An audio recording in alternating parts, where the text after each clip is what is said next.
안녕하세요. 여행을 직업으로 하려면 어떻게 해야 하지? 관광 가이드 자격증 한 번에 준비하기 세 번째 시간입니다. 지난번 여행 가이드 자격증 활용과 미래에 대해서 말씀드렸죠. 이번 시간은 여행 가이드 자격증 시험 준비 방법에 대해서 안내해 드리도록 하겠습니다. 그럼 여행 가이드 자격증 시험 준비 방법에 대해서 한번 알아볼까요? 이번 시간은 국내 여행 안내사, 관광통역 안내사, 국외 여행 인솔자, 자격증 준비하는 방법에 대해서 알려드릴 건데요. 오늘 설명을 잘 들으시면 따로 검색하지 않아도 한 번에 준비 방법을 익히실 수 있으실 겁니다. 자, 그럼 국내 여행 안내사 먼저 설명을 드리겠습니다. 국내 여행 안내사 시험 관련된 설명은 편하게 들으셔도 됩니다. 왜냐하면 저도 이 자격증을 가지고 있지만 실제로 1차 필기 시험은 면제였고 2차 면접만 봤으니까요. 하지만 그래도 국내 여행 안내사 1차 필기 시험엔 어떤 것들이 있나 궁금할 수 있으니 제가 간단하게 설명을 드리겠습니다. 우선 국내 여행 안내사 시험은 1년에 딱 한 번입니다. 주로 하반기에 진행이 되고 있고요. 시험 접수비도 책한 가격 2만 원입니다. 유효기간이 있는 토익이나 HSK 시험 접수비보다 너무 착한 가격 아닐까요? 국내 여행 안내사 시험은 1차 필기, 2차 면접으로 이루어지는데 1차 필기 시험에는 국사, 관광자원 해설, 관광법규, 관광학 개론이 있습니다. 배점 비율은 조금 틀립니다. 국사 30%, 관광자원과 관광자원 해설과 관광법규는 20%, 그리고 관광학 개론이 30%입니다. 이 네 가지 과목의 총 문항수는 50개이고요. 시간은 100분입니다. 그러니 한 문제당 소요 시간 2분으로 생각하시고 문제를 풀으시면 좋을 것 같습니다. 필기 시험에 주관식은 없고 모두 네 가지 선택을 하는 객관식으로 되어 있습니다. 그리고 국사가 한국사 능력 시험으로 대체된다는 이야기가 있었지만 2023년 현재 아직 대체되지 않았고 국사 과목이 시험 과목으로 아직 지정이 되어 있습니다. 차후 한국사 능력 시험으로 대체가 될 수도 있다고 하니 여행 가이드 시험을 준비하면서 어차피 국사를 공부해야 한다면 한국사 능력 시험도 같이 준비해 보시는 건 어떠실까요? 그리고 2차 면접 때는 어떤 질문이 나올지는 예측할 수가 없습니다. 예를 들면 제가 받았던 질문은 세 가지였는데 너무 쉬운 질문이었어요. 국내 여행 안내사를 준비를 어떻게 하셨나요? 라는 질문과 다크 투어리즘에 대해서 설명해 보세요. 그리고 버스 안에서 설명하는데 집중을 안 하는 손님이 있다면 어떻게 할 건가요? 라는 질문이었습니다. 그런데 면접을 보는 자리에서는 제가 어느 여행사에서 소속이 되어 있는지를 심사위원들이 유출을 하셨어요. 원래 면접을 볼 때 소속을 말해서도 안 되고 물어봐도 안 되는 거거든요. 근데 국내 여행사를 어떻게 준비했냐는 질문에서 이미 제가 국내 여행 가이드를 하고 있다라고 말씀을 드렸더니 아, 그래요? 라고 하시면서 버스는 어디서 출발하시나요? 라고 묻더라고요. 제가 소속된 여행사 출발지는 다른 여행사랑 달랐기 때문에 제 답변을 들으시고 "아, 거기 잘 알지?"라고 하시면서 바로 제가 어디 가이드 소속인지를 알으셨어요. 그래서 더 편하게 두 번째, 세 번째 질문을 하셨던 것 같습니다. 이때 같이 스터디를 준비한 동생이 받은 질문이 조금 더 면접 질문다운 질문이었다고 생각이 드는데요. 어떤 질문이었냐면 문화재에 대해서 설명해 보세요. 그리고 두 번째 질문은 존경하는 위인에 대해 이야기해 주세요. 라는 거였고, 세 번째는 저랑 동일한 질문이었는데, 집중 안 하는 손님을 어떻게 대처할지를 설명해 보세요. 라는 거였고요.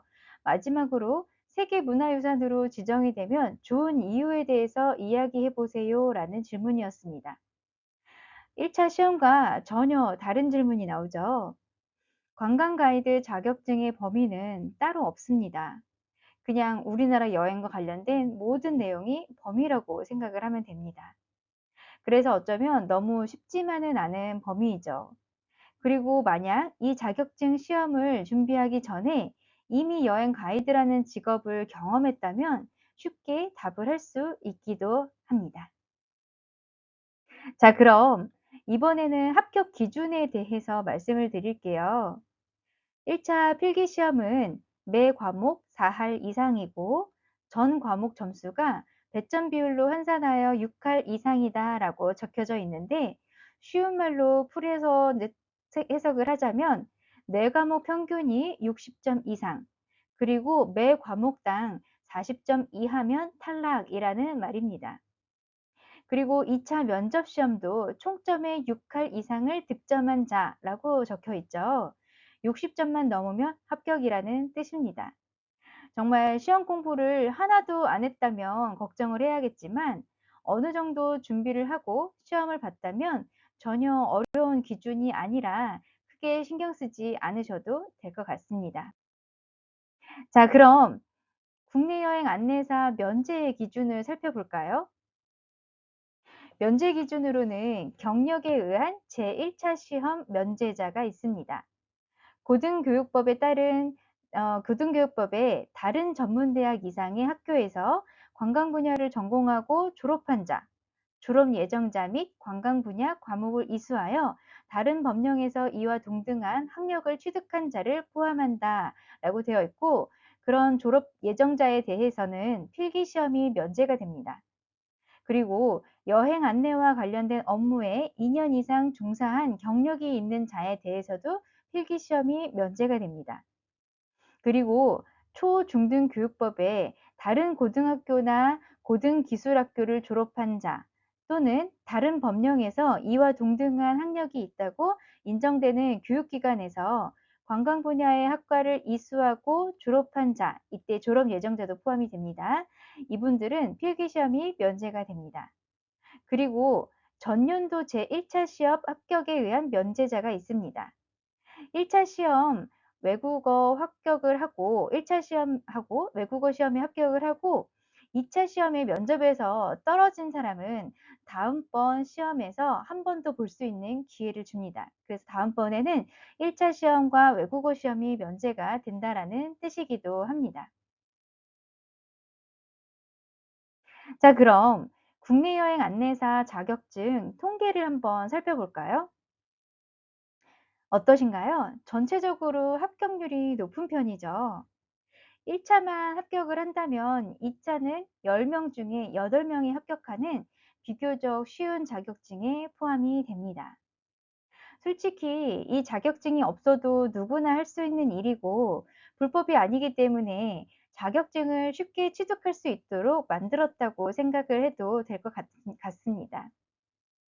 그리고 그러니 관광과를 졸업한 학생은 면접만 보면 취득할 수 있는 자격증이니 자격증 하나 더 가지고 있으면 좋잖아요. 그러니 여러분들이 관광과를 졸업한다면 꼭 이 자격증을 취득하시기를 바라겠습니다. 저는 꽤 오랜 기간 이 자격증 없이 가이드를 했었어요. 제가 관광공사에서 근로자 대상으로 하는 여행 프로그램 메인 가이드로 일을 하러 갔던 적이 있었는데, 그때 저한테 여행 가이드 자격증을 요청하더라고요. 자격증이 없어도 할 수 있는 일인데 말이죠.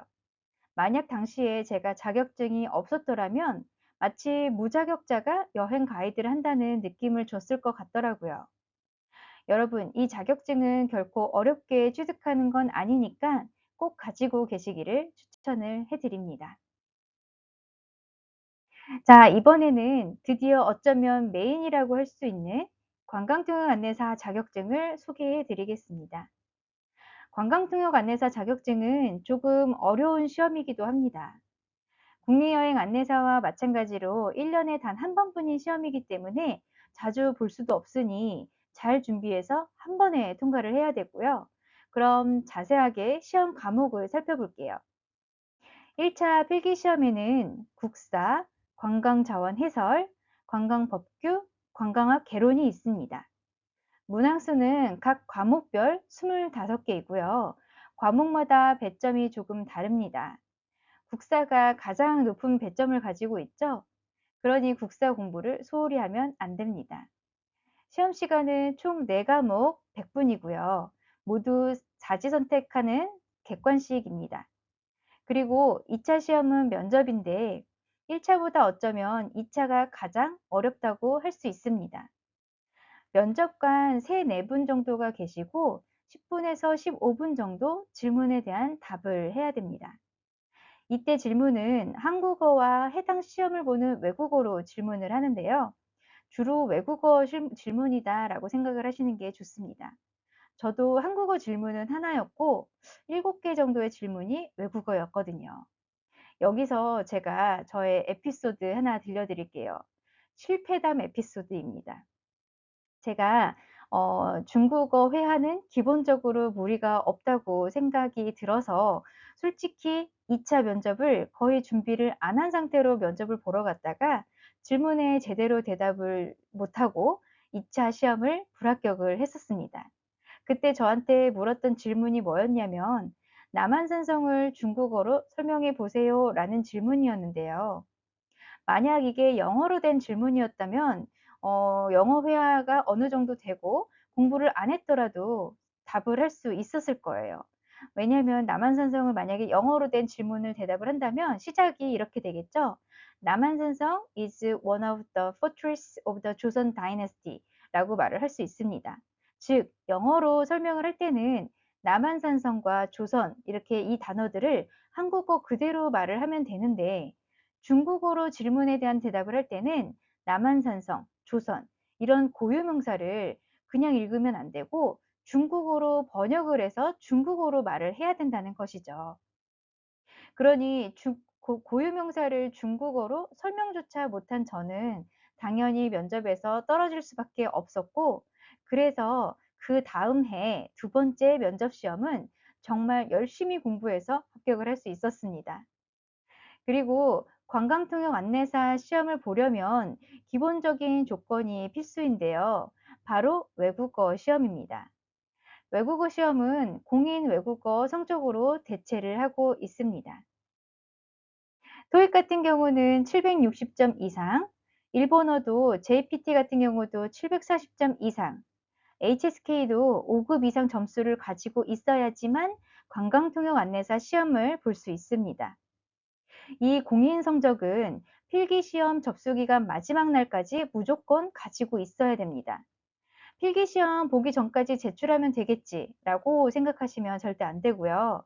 그 성적표에 점수가 찍힌 날짜는 접수 기간 마지막 날까지 그 점수가 있는 공인 성적이 없다면 시험을 볼 수가 없습니다.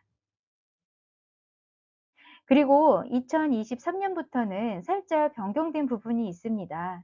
바로 1차 필기시험 시간인데요. 예전에는 1교시가 면제인 사람들은 2교시 때 들어가면 됐는데 이제는 일반 응시자와 과목 면제자로 구분이 되어서 같이 9시 30분에 시험이 시작이 되고 일반 응시자, 즉 4과목을 시험을 보는 사람들은 100분의 시험 시간을 갖게 되고 과목이 일부 면제가 되는 사람들은 50분의 시험 시간을 갖게 됩니다. 그리고 관광통역 안내사 역시 합격 기준은 1차가 매 과목 4할 이상이고 전 과목 점수가 100점 비율로 환산했을 때 6할 이상, 그리고 2차 시험 역시 총점에 6할 이상을 득점한 자라고 적혀 있습니다. 즉 1, 2차 모두 평균 60점이 넘어야 되고 1차 필기시험에서 한 과목이라도 40점 이하가 나온다면 불합격한다는 뜻이기도 합니다. 그럼 이번에는 관광통역 안내사 면제가 되는 항목들을 알아보겠습니다. 우선 필기 및 외국어 시험 면제가 되는 사람입니다. 전년도 필기시험, 외국어 시험에 합격하고 면접 시험에서 불합격한 사람들은 그 다음 해에는 필기시험하고 외국어 시험을 볼 필요가 없습니다. 다시 한번 기회를 주는 것이기도 합니다. 자, 그리고 필기시험이 면제인 경우입니다. 이미 관광통역 안내사 자격증을 소지한 사람이 다른 외국어 분야의 관광통역 안내사 시험에 응시하려고 한다면 필기시험은 면제입니다. 즉, 저처럼 중국어 관광통역 안내사 자격증이 있는 사람이 영어 자격증을 하나 더 취득하려고 한다면 필기 시험은 면제이고 대신 영어 공인 성적을 제출한 다음 면접을 볼 수 있다는 뜻이기도 합니다. 그리고 서류 제출 기간, 즉 원서 접수 마지막 날 오후 4시까지 서류 심사 기간으로 서류가 도착을 해야 합니다. 이때 직접 방문하거나 등기로 발송을 할 수도 있습니다. 그리고 예정자들은 그 졸업 예정서를 제출하기 어려운 경우에는 1차 필기 시험이 시행일에 그 시험장 시험 본부로 직접 제출을 해도 가능합니다. 해당 일에 서류를 제출하지 않으면 필기 시험은 무효 처리가 된다는 것도 알고 계시면 좋을 것 같습니다. 그럼 최근 5년간 관광투어 안내사 합격률 통계를 좀 볼까요? 2018년도부터 2022년까지 1차 시험 합격률은 44.8%, 58.9%, 71.08%, 63.34%, 63.22% 합격을 했습니다. 그런데 2차도 대략 60에서 70%의 합격률입니다. 즉 10명 중에 3, 4명 정도는 떨어진다는 뜻이기도 하죠. 국내 여행 안내사 2차 시험 합격률이 평균 80%인 거에 비해서는 조금 어렵다는 뜻이기도 합니다. 실제로 2차 면접에서 떨어진 사람들을 어렵지 않게 찾아볼 수 있습니다. 그리고 2차 면접은 회사에서 면접을 보러 가듯이 정장을 입고 가는 사람들도 많이 있는데요.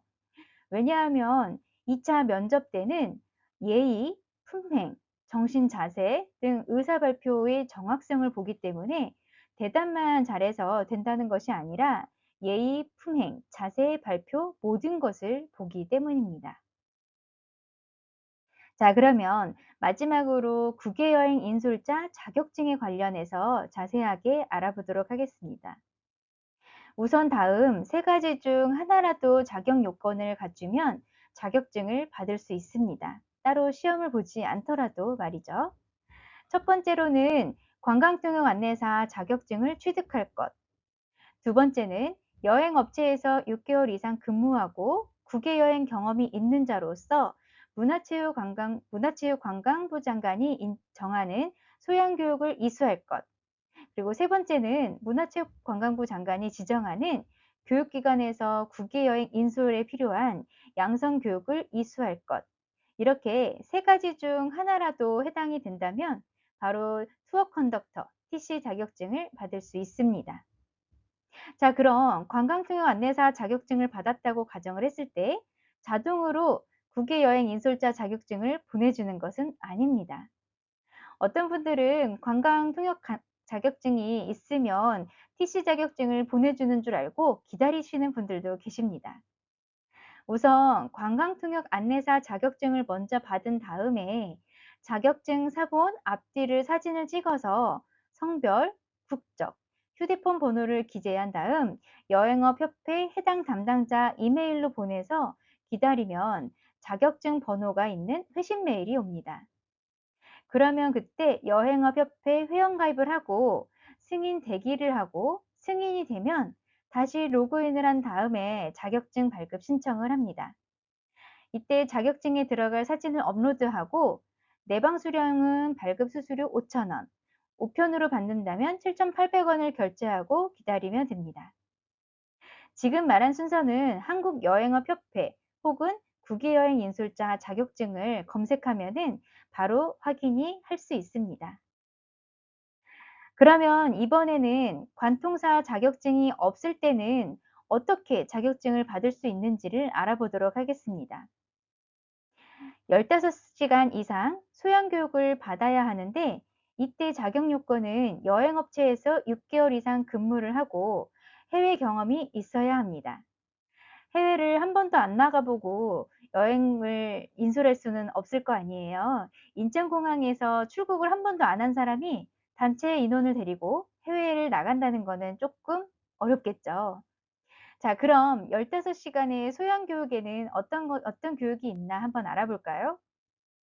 필수 교육에서는 여행사 실무, 관광 관련 법규, 국외여행 인솔자 실무, 관광서비스 실무, 세계관광문화, 해외여행 안전관리 중 선택을 하고 선택 교육에서는 교육기간 자유로 이제 선택을 하게 됩니다.